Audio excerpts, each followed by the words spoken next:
Wednesday we're attending a gas fire that was apparently capped. So I'm just testing that we've got gas after turning the gas on. So a little update, I've taken everything apart. I've got gas there, I've tested that.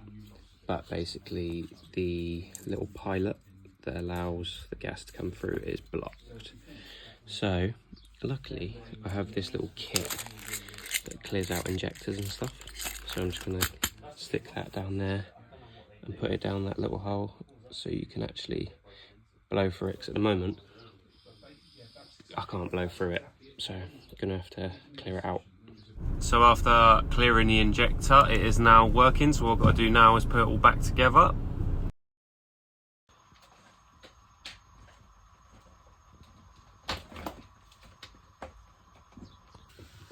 So I'm just heating the flue up for 5 minutes and then I'll be testing.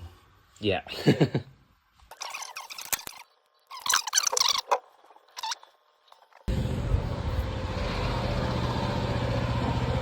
Oh, that's great.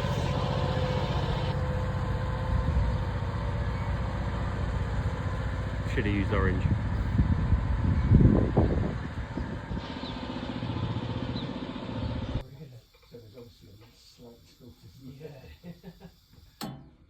Perfect. Before anyone comes at me, I did clear out the catchment space. I just didn't record it because I couldn't be bothered.